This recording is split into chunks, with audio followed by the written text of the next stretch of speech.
amal yang mungkin terlihat sederhana, tapi dengan amal ini kita mendapatkan pahala ibadah yang paling mahal. Ya. Kita ketahui ibadah paling mahal itu tentunya adalah ibadah haji. Ya, menunggu puluhan tahun, bayar puluhan juta. Kalau di Jawa Timur itu para bapak-bapak orang daftar haji sekarang 2024 itu masa antrinya sudah sekitar 35 tahun. Berangkat hajinya 35 tahun lagi. Di Aceh berapa tahun di Aceh masa antri? Sama aja. Masya Allah, tabarakallah. Dan tapi Allah Subhanahu Wa Taala Maha Adil. Karena Allah tahu bahwa tidak semua hambanya ditakdir untuk sampai ke tanah suci, untuk sampai ke tanah haram. Allah Subhanahu Wa Taala menjadikan beberapa amal yang pahalanya setara dengan orang yang sampai ke tanah haram, bahkan dikatakan pahalanya setara dengan haji dan umrah yang diterima yang sempurna di sisi Allah Subhanahu Wa Taala. Salah satunya adalah yang tadi kita sebutkan juga dalam satu hadis dikatakan dalam kitab Mujibud Daris Salam fi bayani birril walidain wa silatul arham. Di situ ada hadis yang mengatakan sabda Rasulullah sallallahu alaihi wasallam, "Idza nadhara al-waladul bar ila walidayhi nazrata rahmah, kataballahu lahu bi kulli nazratin hajjatan maqbulatan mabrurah." Bahwa ketika ada seorang anak dengan syarat anak ini adalah anak yang berbakti kepada kedua orang tuanya, dia memandang wajah orang tuanya dengan pandangan kasih sayang, dengan pandangan hormat, dengan pandangan cinta, maka Allah akan tuliskan bagi orang ini di setiap pandangannya pahala haji yang sempurna yang diterima oleh Allah Subhanahu Wa Taala. Dan tentunya tidak ada sesuatu yang sulit, tidak ada sesuatu yang besar jika kita nisbatkan kepada Allah Subhanahu Wa Taala. Allahumma sholli ala sayyidina Muhammad. Tema kajian kita pada pagi hari ini para hadirin adalah menjadi pemuda yang didambakan oleh Rasulullah SAW di bulan Ramadan. Tentunya pemuda atau kalau dalam bahasa Arab asyab, masa muda dalam bahasa Arabnya asyabab. Ini merupakan satu fase yang sangat menentukan dalam kehidupan seseorang. Jadi seorang anak muda ini kalau memang dia baik, dia akan bisa baik sebaik-baiknya. Tapi ketika seorang pemuda tidak bisa mengendalikan nafsunya, tidak bisa mengendalikan syahwatnya, maka dia bisa menjadi orang yang hancur sehancur-hancurnya. Oleh karena itu dikatakan oleh banyak ulama ya, dalam kitab-kitab balaghah itu ada suatu syair yang dikatakan inna syababa wal faragha wal jidah mafsadatun lil mar'i ayyi mafsadah. Bahwa ada 3 hal yang jika berkumpul di dalam satu orang maka orang ini bisa hancur sehancur-hancurnya. Apa 3 hal itu? Asyabab, masih muda.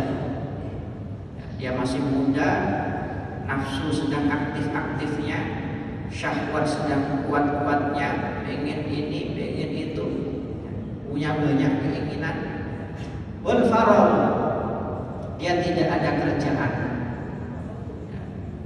Masih muda, tidak ada kerjaan, tidak ada kesibukan. Yang terakhir wal jidah, dia punya uang, dia kaya. Dia anak muda, tidak punya kesibukan, dia pegang uang. Nah, ini biasanya akan mudah terjatuh dalam hal-hal yang tidak diridhoi oleh Allah Subhanahu Wa Taala.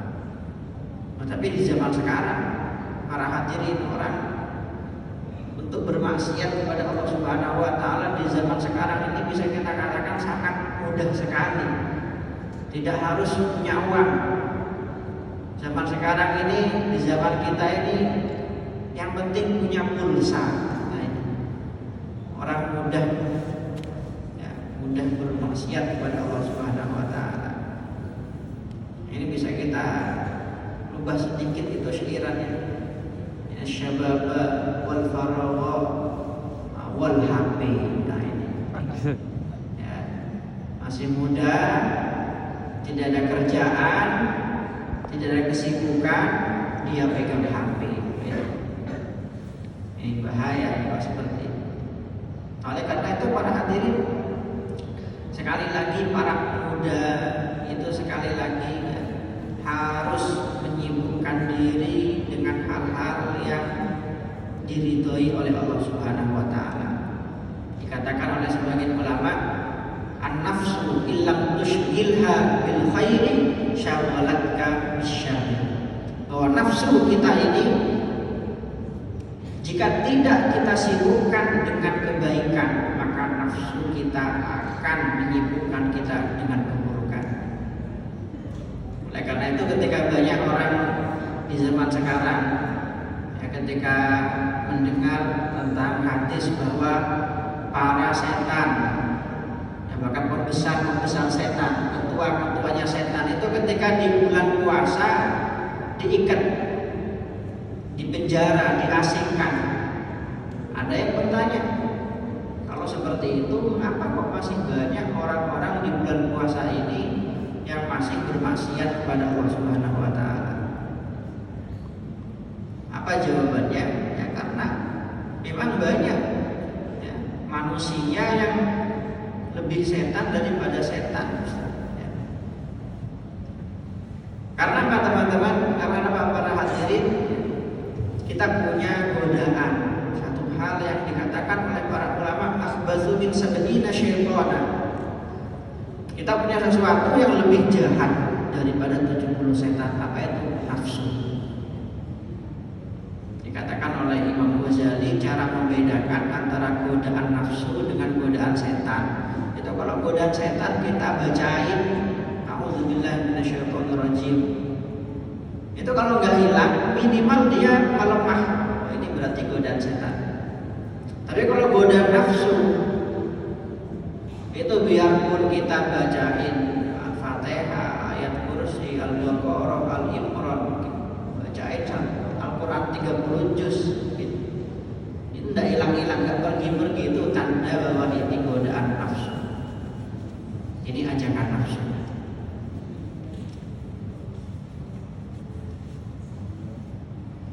Oleh karena itu sekali lagi Rasulullah SAW itu sampai menjanjikan dalam satu hadis beliau katakan ada 7 golongan yang kelak akan mendapatkan naungan Allah Subhanahu wa taala. Jikalau tidak ada naungan selain naungan Allah Subhanahu wa taala, itu adalah syabun nasya'a fi ibadatillah. Adalah seorang anak muda yang tumbuh dewasa dalam beribadah pada Allah Subhanahu wa taala. Rasulullah tidak menyebutkan rajulun, bukan. Tidak menyebutkan wa syaikhun, tidak. Tapi beliau menyebutkan syabun nasya'a fi ibadatillah. Karena memang suatu kemaksiatan itu, semakin besar godaannya, semakin berat ujiannya. Jika ditinggalkan oleh seseorang, jika dijauhi oleh seseorang, maka pahalanya akan sangat besar di sisi Allah Subhanahu wa taala. Begitu pula sebaliknya, jika ada kemaksiatan, godaannya tidak terlalu besar, godaannya lemah sekali, tapi tetap dilakukan. Nah, ini menunjukkan nanti dosa yang akan diperoleh juga akan sangat besar. Oleh karena itu di antara golongan yang kata Rasulullah SAW, la yanzuru ilaihim yaumal qiyamah, la yanzurullahu ta'ala ilaihim yaumal qiyamah. Ada 3 golongan yang oleh Allah Subhanahu wa taala tidak akan dipandang dengan pandangan kasih sayang kelak di hari kiamat. Yang pertama adalah sayyikhun zanin, kakek-kakek yang berzina. Ini bukan berarti ketika anak muda berzina boleh, bukan. Tapi anak muda ini kan mungkin kalau kita pikirkan secara logika, aku masih muda, nafsunya sedang kuat, syahwatnya sedang aktif-aktifnya. Mungkin ketika terjatuh dalam zina tidak kuat menghadapi godaan. Tapi ini ada seorang kakek-kakek sudah tua, sudah lemas, mungkin dia ada punya dorongan syahwat, kok masih tetap saja berbuat zina. Syekhun zanin yang nomor 2, fakirun mutakabbir, ya salah satunya juga fakirun mutakabbir. Karena biasanya orang itu sombong kalau dia punya pangkat, dia punya kedudukan, dia punya kekayaan, dia punya ketenaran. Tapi ini ada orang fakir, ada orang miskin, dia tidak punya hal yang mungkin mendorong dia untuk menjadi orang sombong, tapi dia tetap menjadi orang sombong. Nah, begitu pula dikatakan oleh para ulama adalah orang yang tidak berubah, bahkan tetap saja melakukan kemaksiatan di bulan suci seperti bulan Ramadan ini, maka itu juga ancamannya akan sangat besar dari Allah Subhanahu wa taala.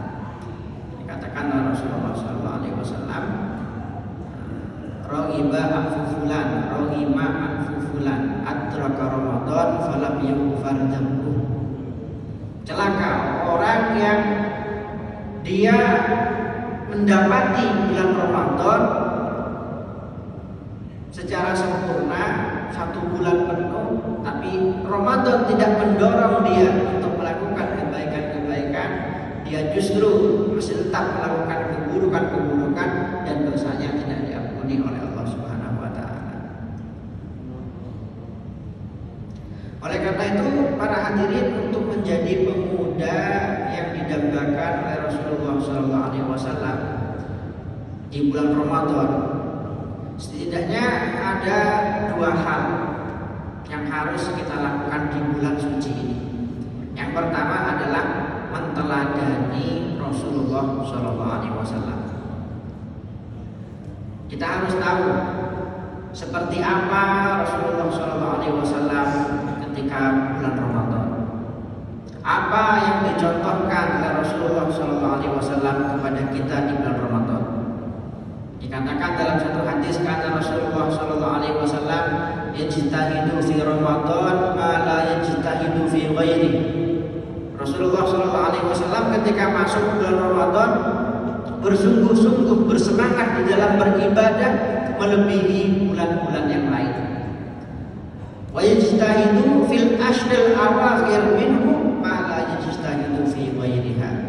Dan Rasulullah SAW berijtihad, bersungguh-sungguh beribadah pada Allah Subhanahu wa taala di 10 hari terakhir di bulan Ramadan melebihi hari-hari Ramadan yang lain. Jadi jika bisa kita katakan puncak kemuliaan bulan Ramadan itu ada pada 10 malam terakhir. Alhamdulillah dari malam-malam 21 ya, nanti malam 22, malam 23, selanjutnya nanti sampai malam 30. Ini yang membuat banyak dari para ulama kita mengatakan bahwa malam Lailatul Qadar itu akan jatuh di antara 10 malam terakhir ya, di antara 10 malam terakhir. Dan ini tidak bertentangan dengan tradisi di sebagian masyarakat kita yang merayakan nuzulul Quran pada malam 17. Di Aceh di sini ada perayaan nuzulul Quran malam berapa? 17 ya. Nah, selama ini ada beberapa ustadz yang menyaksikan, kata buat apa merayakan malam 17? Ini kan bertentangan dengan sejarah. Mengapa di Al-Quran pun jelas katanya bahwa Allah Subhanahu wa taala menurunkan Al-Quran pada malam Lailatul Qadar. Inna anzalnahu fi lailatul qadar. Sedangkan Lailatul Qadar itu dikatakan oleh para ulama di antara malam-malam 10 terakhir, mulai 20 sampai 30 atau 17 nih. Apakah termasuk 10 malam terakhir? Nah, kok bisa dirayakan pada malam 17? Nah, itu ada yang mengatakan para ulama bahwa Al-Quran itu diturunkan 2 kali. Al-Quran diturunkan 2 kali. Yang pertama, penurunan pertama secara tufatan wahidah, secara langsung. Itu diturunkan ya ke langit dunia secara langsung oleh Allah Subhanahu wa taala. Ini penurunan tahap pertama. Ini yang kemudian diungkapkan dalam Al-Quran, dikatakan inna anzalnahu fi lailatul qadar. Sedangkan penurunan tahap kedua selama 23 tahun berangsur-angsur disampaikan kepada Rasulullah SAW. Nah, ini yang dikatakan oleh para ulama. Banyak ulama mengatakan, termasuk Al-Imam Ibnu Katsir, bahwa pertama kali turun kepada Rasulullah itu pada malam 17.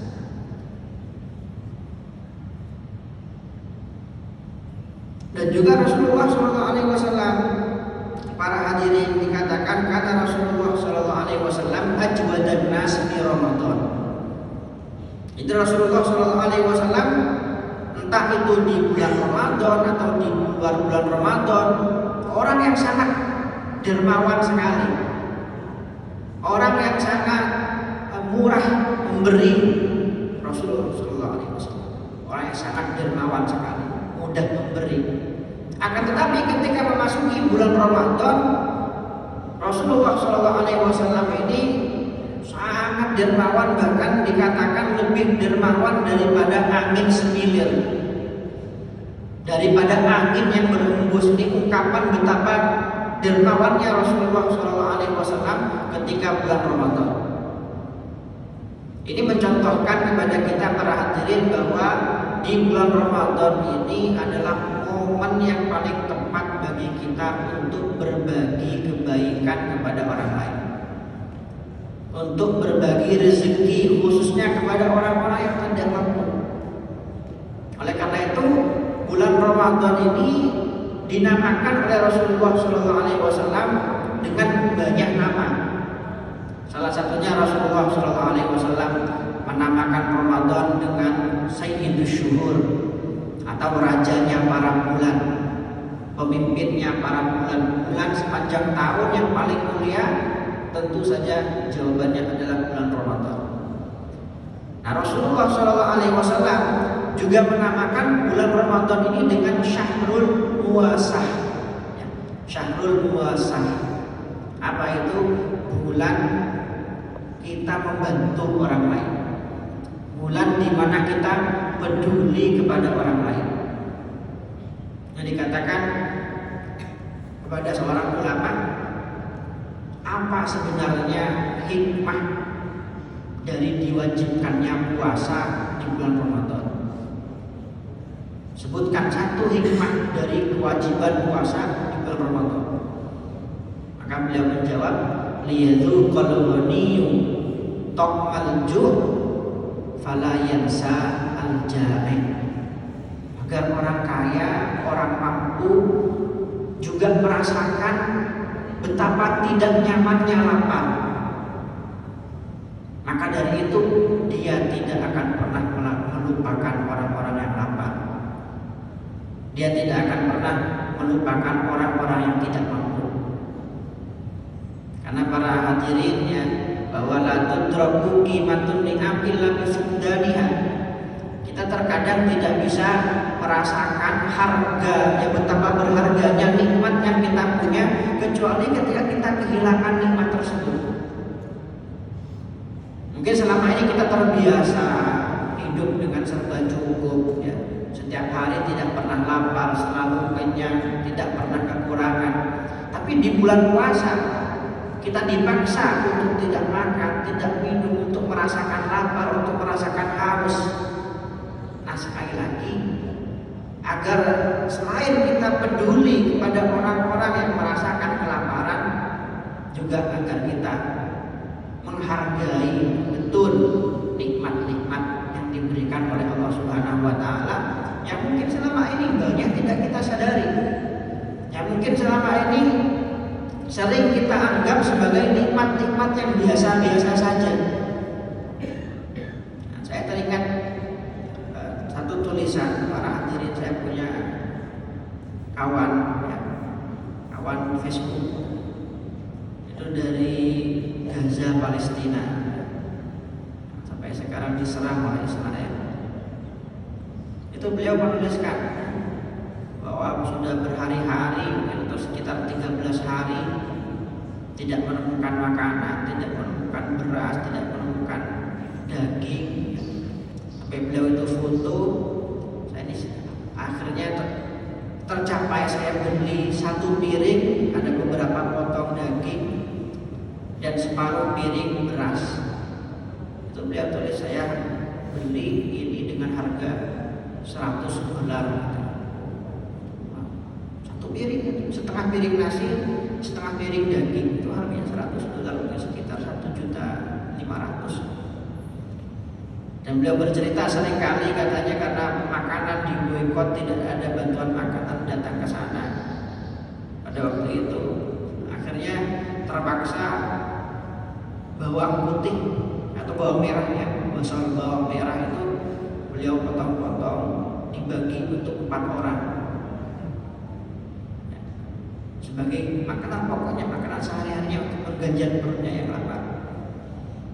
Nah, beliau katakan, saya ini sampai-sampai harus mengambil air laut, karena tidak ada bantuan air, harus mengambil air laut. Kemudian kami campur dengan gula agar apa? Agar mungkin bisa sedikit tawar dan bisa kami minum. Nah, ini para hadirin kita, sekali lagi dengan bulan puasa ini kita ingat orang-orang di luar sana yang membutuhkan, orang-orang yang tidak mampu, orang-orang yang rezekinya selama ini jauh ada di bawah kita. Nah, dengan itu sekali lagi kita bisa lebih menghargai nikmat-nikmat pemberian Allah Subhanahu wa taala. Karena memang banyak di antara manusia di zaman sekarang ini yang merasa hidupnya paling sengsara, paling melas, paling menderita, bukan karena tidak punya nikmat, bukan karena kekurangan nikmat, tapi karena dia tidak mau menyadari nikmat-nikmat yang diberikan oleh Allah Subhanahu wa taala. Ada dulu satu kisah, kisah ini dinamakan kisah Tis'ah wa Tis'in, kisah 99. Yaitu suatu ketika ada seorang raja yang dia punya banyak hal, dia punya banyak harta, punya banyak kemewahan, punya banyak pengikut, tapi dia mudah galau. Dia mudah galau dan wajahnya itu sangat sulit tersenyum, cemberut terus. Dan dia punya pengawal, yang pengawalnya ini meskipun orang miskin, orang sederhana, tapi wajahnya murah senyum, ceria. Seakan-akan pengawal ini hidupnya jauh lebih bahagia daripada raja. Akhirnya raja curhat kepada seorang menteri, ya, wahai menteri, ini saya raja, punya banyak kemewahan, punya banyak harta, tapi mengapa kok saya ini masih suka galau, suka risau, suka stres? Sedangkan saya ini punya pengawal, dia orangnya nggak punya apa-apa, tapi dia murah senyum, seakan-akan hidupnya lebih lapang daripada kehidupan saya. Ini sebenarnya yang raja saya atau dia? Nah, menteri berkata, raja, coba engkau uji pengawalmu itu dengan ujian 99. Apa itu ujian 99? Maka menteri ini di malam harinya mengambil kantong, Diisi kantong ini dengan uang-uang dinar. Dinar ini uang emas pada waktu itu. Diisi uang dinar sebanyak 99. Tapi dia tulis di kantong ini, dia tulis, Assalamualaikum, ini hadiah untuk engkau. Di dalamnya ada uang emas sebanyak 100 uang emas. Ya, taruh di depan rumah pengawal ini. Di malam harinya ketika pengawal ini keluar, menemukan ada kantong lumayan besar di depan rumahnya. Diambil, dia baca suratnya, dia baca bahwa di dalam ini ada 100 uang emas. Nah, dia hitung. Setelah dia hitung ternyata jumlahnya 99. Oh, 99. Dia hitung lagi, tetap 99. Sampai dia hitung sampai 10 kali, tetap 99. Karena memang sengaja isinya memang 99. Akhirnya dia berpikir, oh ini pasti ada satu yang hilang. Ini pasti ada satu, ini mungkin jatuh ini. Akhirnya dia keluar rumah, di malam hari dia cari di depan rumahnya, di selokan, di jalanan. Dia cari 1 jam, 2 jam, tidak ketemu-ketemu.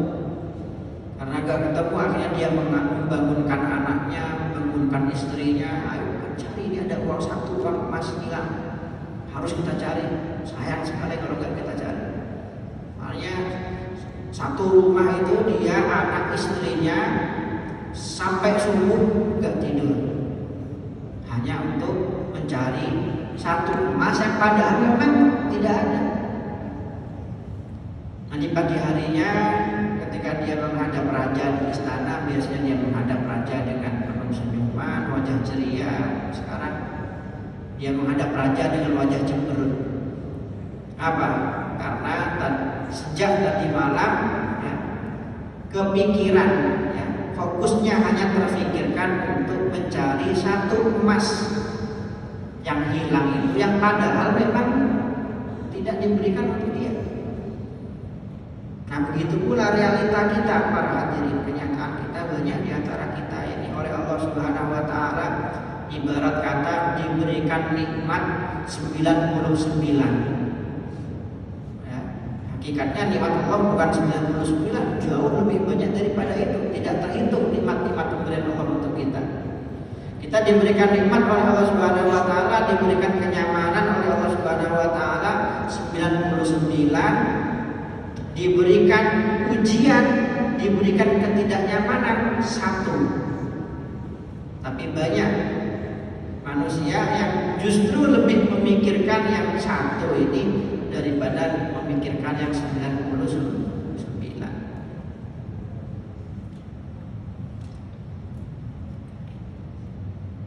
Ada juga para hadirin,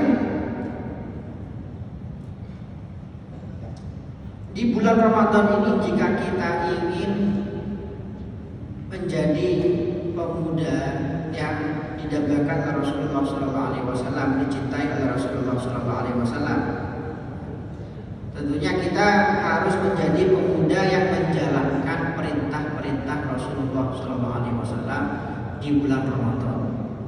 Jadi perintah Rasulullah SAW kepada kita di bulan Ramadan itu secara garis besar ada dalam sabda Rasulullah SAW, "Fattaku syahr Ramadan," maka sayangilah bulan puasa kalian, maka jagalah bulan puasa kalian. Fa innal hasanat tudha'afu fiha, karena amal kebaikan di bulan Ramadan itu pahalanya dilipat gandakan. Meskipun para ulama berbeda pendapat berapa kali lipat pahala dilipat gandakan di bulan Ramadan. Ada yang mengatakan dilipat gandakan 70 kali lipat. Sholat isya 1 malam sama dengan sholat isya 70 malam. Sedekah 1000 sama dengan sedekah 70.000. 1 bacaan sholawat sama dengan 70 bacaan sholawat. Ada juga sebagian ulama termasuk Sa'id bin Jubair, termasuk Ibrahim An-Nakhai mengatakan pelipat gandaannya bukan 70 tapi tapi 1000 kali lipat.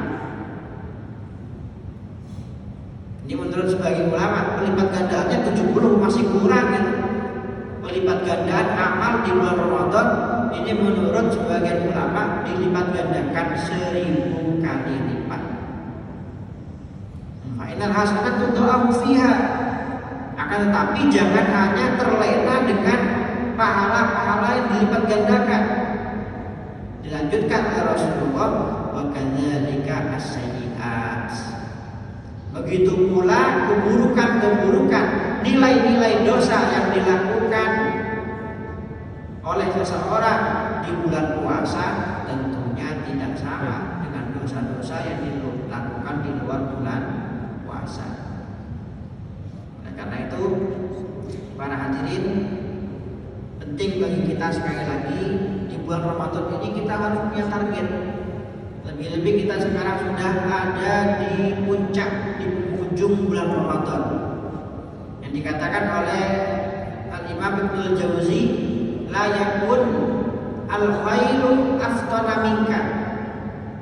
Jangan sampai kuda itu lebih cerdas daripada kamu. Maksudnya bagaimana? Kuda ini kalau dalam perlombaan, di dalam pacuan kuda, semakin mendekati garis finish, kuda ini semakin cepat atau semakin lambat? Semakin cepat. Nah, kita sebagai umat Nabi Muhammad jangan sampai kalah daripada kuda. Sekarang kita sudah mau memasuki finish bulan Ramadan, jangan malah tambah malas-malasan, jangan malah tambah kendor, tapi kita justru harus lebih meningkatkan amal-amal kita, khususnya di 10 hari terakhir di bulan Ramadan ini, yang para ulama sepakat mengatakan bahwa 10 hari terakhir di bulan Ramadan ini adalah hari-hari paling mulia, adalah bagian terbaik dari bulan Ramadan.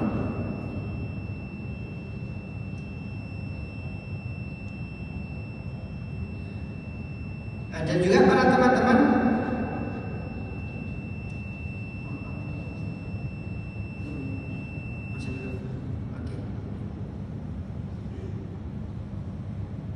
salah satu amal juga yang sangat-sangat dianjurkan, bahkan Rasulullah SAW itu mengatakan orang yang mengamalkan amalan ini maka peluangnya untuk mendapatkan Lailatul Qadar itu jauh lebih besar. Apa itu? Memberi makan bagi orang yang berpuasa. Itu secara jelas Rasulullah SAW mengatakan di dalam satu hadis, man aftara shaiman, ya, barang siapa yang memberikan buka puasa bagi orang yang berpuasa, min kasbin halalin, dari harta yang halal, dari pekerjaan yang halal, maka apa balasannya?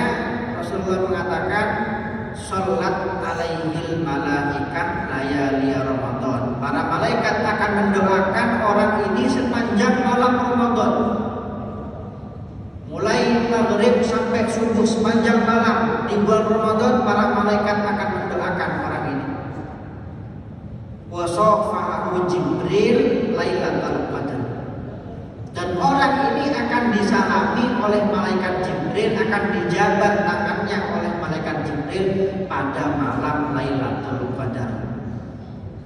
Wa man shafahu Jibril raqqa qalbuhu wa kathura damuhu. Dan barang siapa orang yang disalami oleh malaikat Jibril pada malam Lailatul Qadar, akan ada tandanya, akan ada alamatnya. Apa alamatnya? Orang ini hatinya akan lembut dan dia akan mudah menangis jika mengingat Allah Subhanahu wa taala. Dari sini banyak para ulama menyimpulkan salah satu amal yang akan membuat peluang kita untuk mendapatkan Lailatul Qadar ini semakin besar adalah memberi buka bagi orang puasa. Dan para ulama mengatakan keutamaan memberi buka orang puasa ini akan didapatkan oleh orang yang makanan pemberiannya ini dimakan pertama kali oleh orang yang berpuasa. Jadi misalkan ada orang yang ada 3 orang memberikan makanan untuk orang yang berpuasa, ada yang memberikan nasi, ada yang memberikan gorengan, ada yang memberikan air. Maka jika orang ini meminum air dulu untuk membatalkan puasanya, untuk buka puasanya, maka yang mendapatkan pahala memberi buka orang puasa adalah yang memberi air. Oleh karena itu, sekali lagi, ini amal memberi buka puasa ini salah satu amal yang tentunya akan membuat kita menjadi pemuda yang diridhoi oleh Allah Subhanahu wa taala, khususnya di bulan puasa.